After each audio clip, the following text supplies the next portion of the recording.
नमस्कार कक्षा 10वीं के प्रिय छात्रों, प्रकल्प फन विद हिंदी में आपका स्वागत है। आज हम स्पर्श के गद्य भाग में से आखिरी पाठ यानी एकांकी कारतूस पर चर्चा करेंगे। ये हबीब तनवीर द्वारा रचित है। भारत के स्वतंत्रता संग्राम में कई वीर सामने आए थे। हम कुछ वीरों के बारे में जानते हैं और कई वीरों के बारे में नहीं जानते। यह वजीर अली नामक एक वीर की कहानी है। उसके जीवन से जुड़ी कुछ घटनाओं के बारे में इस एकांकी में बताया गया है। चलिए एकांकी की ओर चलते हैं और वजीर अली के बारे में जानते हैं। मेरे चैनल को जरूर सब्सक्राइब कीजिए और बेल आइकॉन भी जरूर दबाइए ताकि जब भी मैं कोई नया वीडियो पोस्ट करूं आपको उसकी खबर मिलती रहे।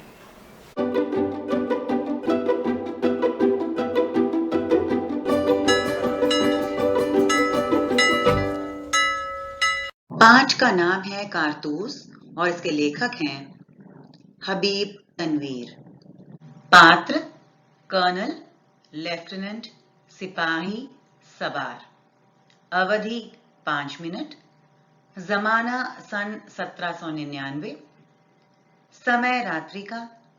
स्थान गोरखपुर के जंगल में कर्नल कॉलिंज के खेमे का अंदरूनी हिस्सा। दो अंग्रेज बैठे बातें कर रहे हैं। कर्नल कॉलिंज और एक लेफ्टिनेंट खेमे के बाहर है। चांदनी छिटकी हुई है, अंदर लैंप जल रहा है। कर्नल, जंगल की जिंदगी बड़ी खतरनाक होती है। लेफ्टिनेंट, हफ्तों हो गए यहां खेमा डाले हुए, सिपाही भी तंग आ गए हैं। ये वजीर अली आदमी है या भूत, हाथ ही नहीं लगता। कर्नल, उसके अफसाने सुन के रॉबिन हुड के कारनामे याद आते हैं। अंग्रेजों के खिलाफ उसके दिल में किस कदर नफरत है। कोई 5 महीने हुकूमत की होगी, मगर इस 5 महीने में वो अवध के दरबार को अंग्रेजी असर से बिल्कुल पाक कर देने में तकरीबन कामयाब हो गया था। दोनों कर्नल और लेफ्टिनेंट वजीर अली नामक एक व्यक्ति के बारे में बातें करते हैं। वे जंगल के खतरे के बारे में बातें करते हैं। लेफ्टिनेंट कहता है कि उन्हें जंगल में खेमा डाले कई दिन हो चुके हैं। वे वजीर अली को जोरों शोरों से ढूंढ रहे हैं, लेकिन उसे पकड़ने में अभी तक कामयाब नहीं हुए। इसलिए वह उसकी तुलना भूत से करता है। भूत को ना कोई देख सकता है, ना कोई पकड़ सकता है।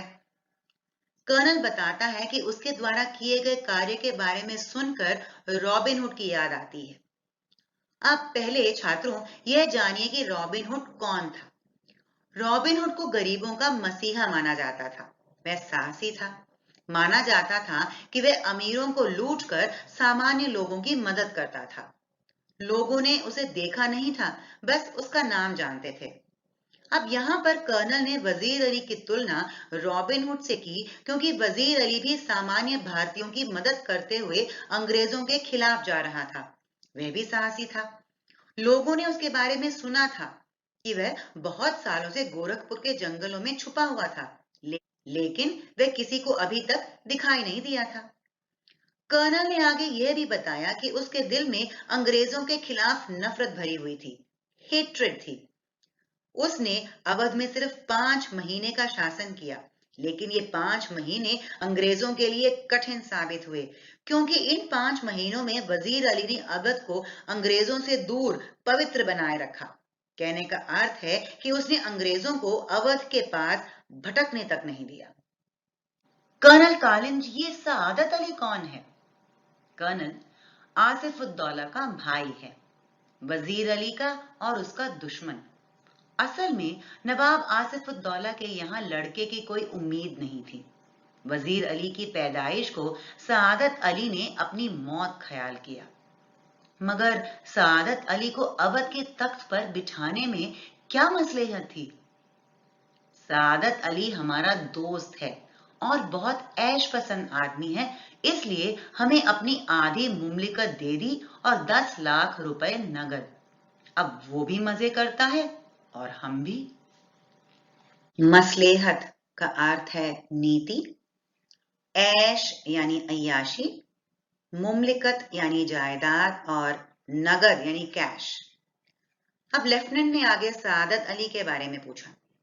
कर्नल ने वजीर अली और सआदत अली के बीच के संबंध के बारे में समझाया। आप भी ध्यान से सुनिए छात्रों। अवध के नवाब थे आसिफुद्दौला, उनका भाई था सादत अली और आसिफुद्दौला का पुत्र था वजीर अली। यानी वजीर अली के पिता थे आसिफुद्दौला और वजीर अली के चाचा थे सादत अली। बहुत सालों तक आसिफुद्दौला का कोई पुत्र नहीं था, तो पुत्र के न होने पर राज्य भाई को ही जाता है। सादत अली बहुत खुश था कि अवध उसे ही मिलेगा, लेकिन जब वजीर अली पैदा हुआ तो सादत अली को पता चल गया था कि अब उसे अवध नहीं मिलेगा, क्योंकि वजीर अली का उस पर कानूनी अधिकार था। इसलिए वजीर अली की पैदाइश को सादत अली ने अपनी मौत समझा, यानी सपनों की मौत, अवध के नवाब का दर्जा पाने की आशा की मौत।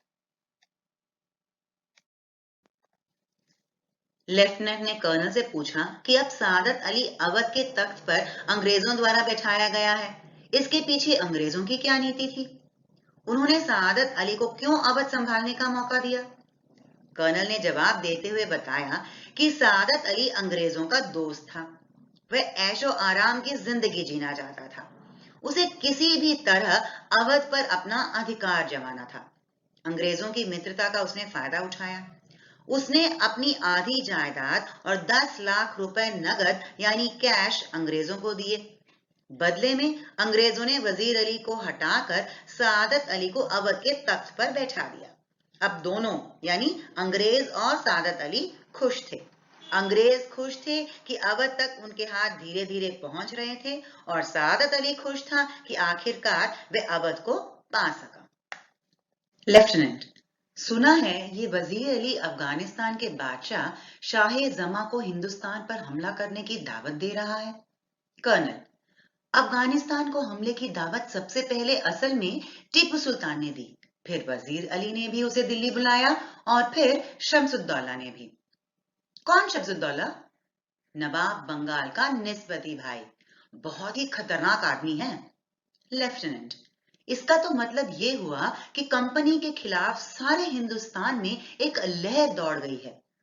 कर्नल, जी हाँ, और अगर ये कामयाब हो गई तो बक्सर और प्लासी के कारनामे धरे रह जाएंगे, और कंपनी जो कुछ लॉर्ड क्लाइव के हाथों हासिल कर चुकी है, लॉर्ड वेल्सली के हाथों सब खो बैठेगी।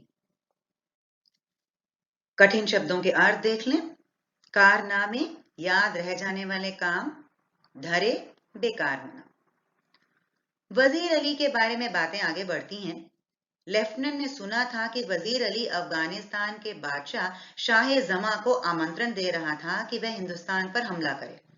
यह सुनकर कर्नल ने उसे बताया कि वास्तव में अब तक 3 लोग अफगानिस्तान के बादशाह को हिंदुस्तान पर हमला करने के लिए आमंत्रित कर चुके थे। पहले दक्षिण स्थित मैसूर के टीपू सुल्तान, फिर वजीर अली जो अवध का था, और उसके बाद शमसुद्दौला जो बंगाल के नवाब का भाई था। इस चर्चा के दौरान दोनों इस बात से सहमत हुए कि पूरे हिंदुस्तान में बगावत की लहर उठ रही है, यानी हिंदुस्तानी अब अंग्रेजों के खिलाफ आवाज उठा रहे थे, और वह दिन दूर नहीं जब सब एकजुट होकर अंग्रेजों को भगाने की पूरी कोशिश करेंगे। उनकी चर्चा बक्सर और प्लासी के युद्धों की ओर मुड़ती है। अंग्रेजों ने लॉर्ड क्लाइव के नेतृत्व में जीत हासिल की थी। उनके दिल में यह संदेह जागृत होता है कि वह जीत अब लॉर्ड वेल्सली के नेतृत्व में हार में तब्दील न हो जाए।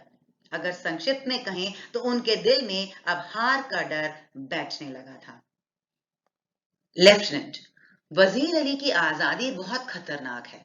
हमें किसी न किसी तरह इस शख्स को गिरफ्तार कर ही लेना चाहिए। कर्नल, पूरी एक फौज लिए उसका पीछा कर रहा हूं, और बरसों से वो हमारी आंखों में धूल झोंक रहा है और इन्हीं जंगलों में फिर रहा है और हाथ नहीं आता। उसके साथ चंद जाबाज हैं, मुट्ठी भर आदमी, मगर ये दमखम है। लेफ्टिनेंट, सुना है वजीर अली जाती तौर से भी बहुत बहादुर आदमी है। कर्नल, बहादुर ना होता तो यूं कंपनी के वकील को कत्ल कर देता। लेफ्टिनेंट, ये कत्ल का क्या किस्सा हुआ था कर्नल?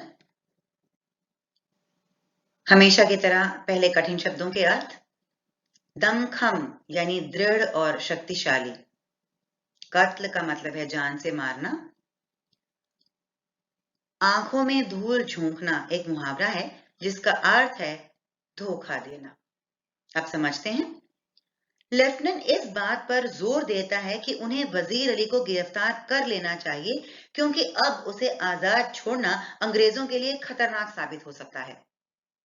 कर्नल ने जवाब दिया कि वह कई वर्षों से अपनी सेना लेकर वजीर अली को ढूंढने में लगा हुआ था, लेकिन वह पकड़ में ही नहीं आ रहा था। वह उन्हें धोखा देकर बच जाता। उसके साथ कुछ लोग थे, मुट्ठी भर थे, यानी बहुत कम लोग थे, लेकिन सभी इतने साहसी कि जान की बाजी लगाने के लिए भी तैयार थे। सब में दृढ़ता थी कि हिंदुस्तान के लिए मर मिटना है। वजीर अली अपने आप में ही बहुत वीर था। कर्नल ने बताया कि वजीर अली बहादुर था, इसी कारण वह वकील का कत्ल करने में भी कामयाब हुआ। अब लेफ्टिनेंट की उत्सुकता जागी कि यह कत्ल का क्या किस्सा था। कर्नल, किस्सा क्या हुआ था, उसको उसके पद से हटाने के बाद हमने वजीर अली को बनारस पहुंचा दिया और 3 लाख रुपया सालाना वजीफा मुकर्रर कर दिया। कुछ महीने बाद गवर्नर जनरल ने उसे कलकत्ता तलब किया। वजीर अली कंपनी के वकील के पास गया जो बनारस में रहता था और उससे शिकायत की कि गवर्नर जनरल उसे कलकत्ता में क्यों तलब करता है। वकील ने शिकायत की परवाह नहीं की, उल्टा उसे बुरा भला सुना दिया। वजीर अली के तो दिल में यूं भी अंग्रेजों के खिलाफ नफरत कूट कूट कर भरी है। उसने खंजर से वकील का काम तमाम कर दिया और भाग गया। अपने जानिसारों समेत आजमगढ़ की तरफ भाग गया। आजमगढ़ के हुक्मरान ने उन लोगों को अपनी हिफाजत में घाघरा तक पहुंचा दिया। अब ये कारवां इन जंगलों में कई साल से भटक रहा है। वजीफा का अर्थ है वेतन, मुकर्रर यानी तय करना, तलब यानी बुलावा, जानिसार ऐसे साथी जो अपनी जान देने के लिए भी तैयार हों, हिफाजत सुरक्षा, कारवां का अर्थ है समूह या झुंड, काम तमाम करना एक मुहावरा है जिसका अर्थ है जान से मार डालना। अब समझते हैं? जब लेफ्टिनेंट ने वकील के कत्ल वाली घटना सुनाने के लिए कहा तो कर्नल ने पूरा किस्सा सुनाया। सादत अली को अवध सौंपकर अंग्रेजों ने वजीर अली को वहां से हटाकर बनारस भेज दिया। तय किया गया कि वजीर अली को साल के 3 लाख रुपए वेतन के तौर पर दिए जाएंगे। वजीर अली को बनारस में कुछ महीने ही हुए थे कि उसे बनारस से कोलकाता बुला लिया गया। वजीर अली इससे नाखुश था। वह अभी इतनी जल्दी कोलकाता नहीं जाना चाहता था। शिकायत लेकर ईस्ट इंडिया कंपनी के वकील के पास गया। शिकायत सुनना तो दूर की बात थी, वकील ने वजीर अली का बुरी तरह से अपमान किया। वजीर अली को गुस्सा आया। उसके दिल में तो अंग्रेजों के प्रति नफरत भरी हुई थी। उसने मौके का फायदा उठाया, अपना खंजर निकाला और वकील को मार दिया। अपने कुछ करीबी साथियों के साथ वह आजमगढ़ भाग गया। आजमगढ़ के शासक ने वजीर अली और उसके साथियों को घाघरा नदी तक पहुंचाया जो गोरखपुर में बहने वाली नदी का नाम है। तब से वजीर अली और उसके साथी गोरखपुर के जंगलों में ही अपना जीवन व्यतीत कर रहे थे। लेफ्टिनेंट, मगर वजीर अली की स्कीम क्या है? कर्नल, स्कीम ये है कि किसी तरह नेपाल पहुंच जाए, अफगानी हमले का इंतजार करे, अपनी ताकत बढ़ाए, सादत अली को उसके पद से हटाकर खुद अवध पर कब्जा करे और अंग्रेजों को हिंदुस्तान से निकाल दे। लेफ्टिनेंट, नेपाल पहुंचना तो कोई ऐसा मुश्किल नहीं, मुमकिन है कि पहुंच गया हो। हमारी फौजें और नवाब सादत अली खां के सिपाही बड़ी सख्ती से उसका पीछा कर रहे हैं। हमें अच्छी तरह मालूम है कि वो इन्हीं जंगलों में है। एक सिपाही तेजी से दाखिल होता है। कर्नल, क्या बात है? गोरा, दूर से गर्द उठती दिखाई दे रही है। गर्द का अर्थ है धूल। अब वजीर अली का किस्सा सुनने के बाद लेफ्टिनेंट ने जानना चाहा कि वजीर अली की स्कीम यानी योजना क्या थी। कर्नल ने बताया कि वजीर अली नेपाल तक पहुंचना चाहता था। गोरखपुर के जंगलों से नेपाल तक पहुंचना मुश्किल नहीं था। वह वहां पहुंचकर अपनी सैन्य बल बढ़ाना चाहता था। वह सआदत अली को उसके पद से हटाकर अवध हथियाना चाहता था।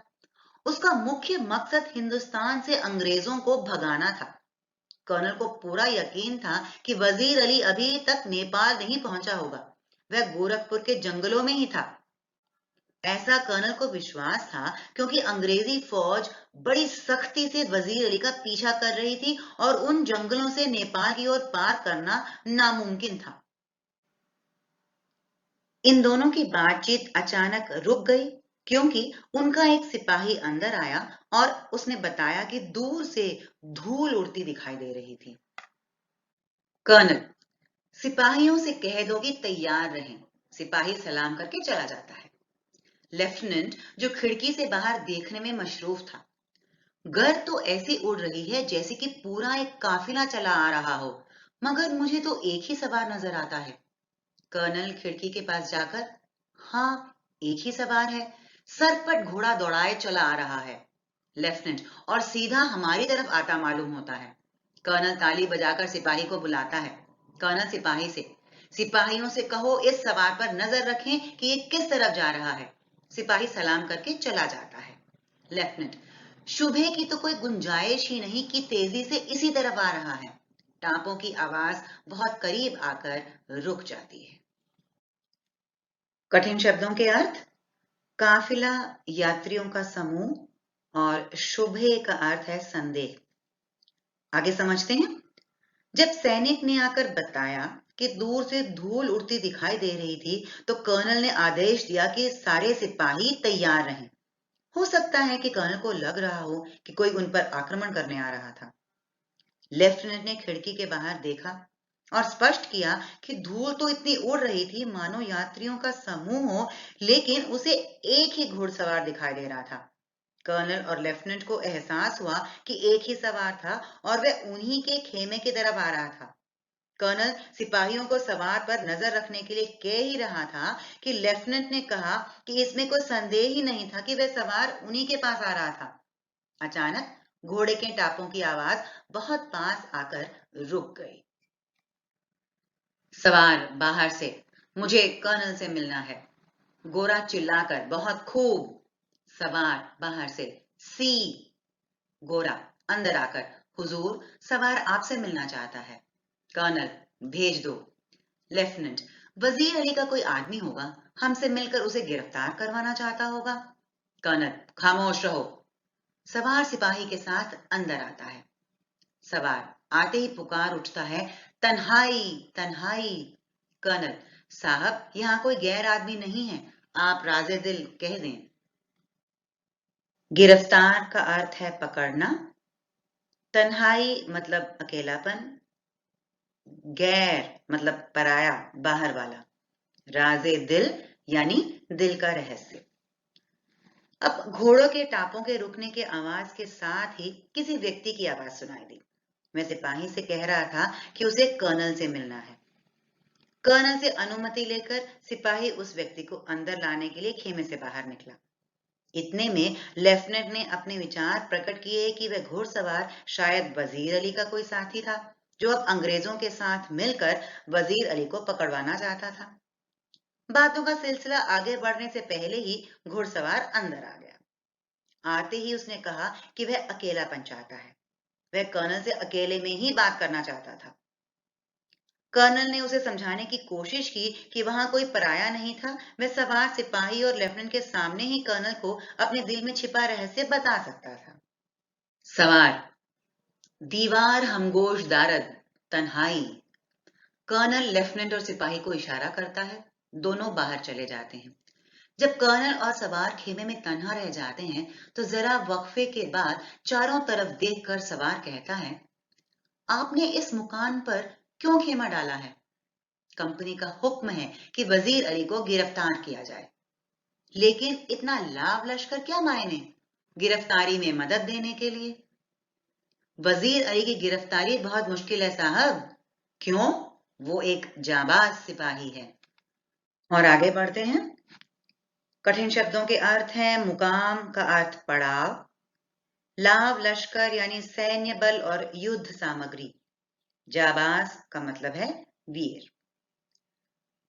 समझते हैं आप? कर्नल के कहने पर भी कि वहां कोई पराया नहीं था और वह सवार अपने दिल की बात बता सकता था, वह सवार नहीं माना।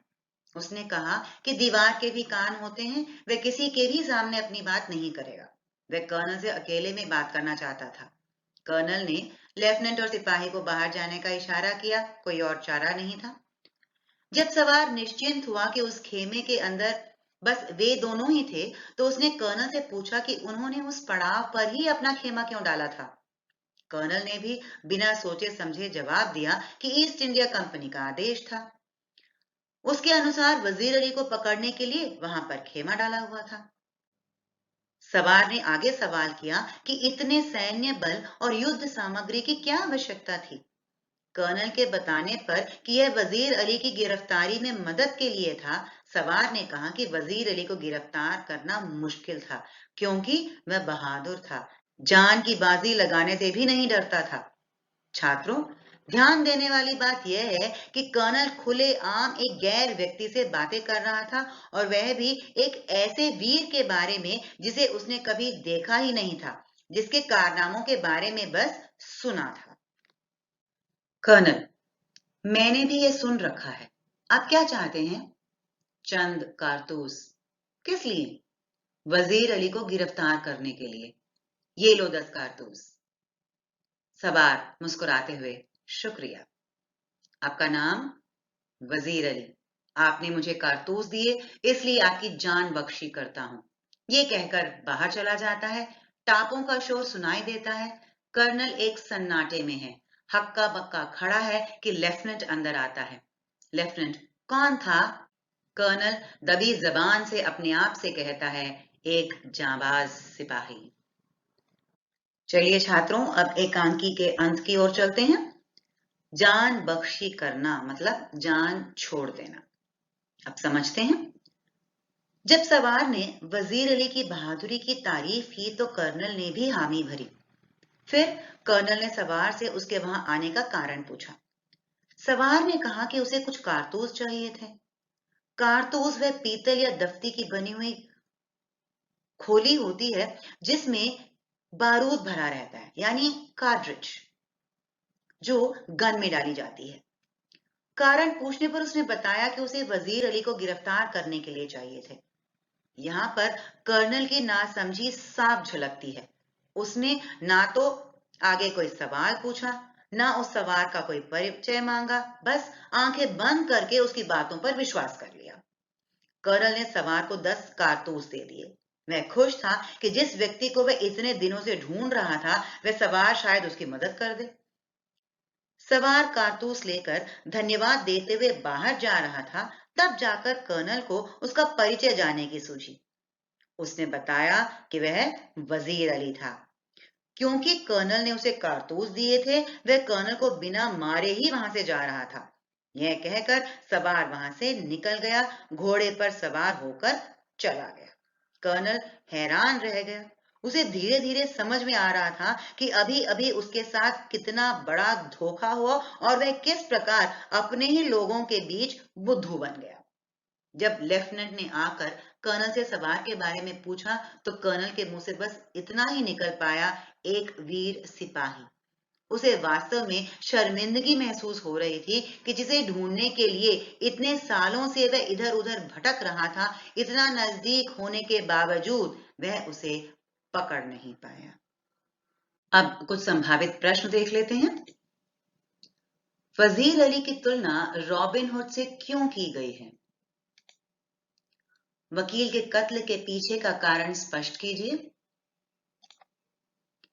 अंग्रेजों को यह क्यों लगने लगा था कि अब भारतीय उनके खिलाफ आवाज उठा चुके थे? कर्नल ने दूर से उड़ती धूल को देखकर सिपाहियों से तैयार रहने के लिए क्यों कहा? आपके अनुसार सवार ने कर्नल से अकेले में मुलाकात करने की इच्छा क्यों प्रकट की? कर्नल ने लेफ्टिनेंट के पूछने पर वजीर अली का वास्तविक परिचय क्यों नहीं दिया? प्रिय छात्रों, आशा है आपको ये एकांकी समझ में आ गई होगी। फिर भी कोई शंका हो तो नीचे कमेंट सेक्शन में जरूर लिखिए। अब मैं विदा लेना चाहूंगी। नमस्कार।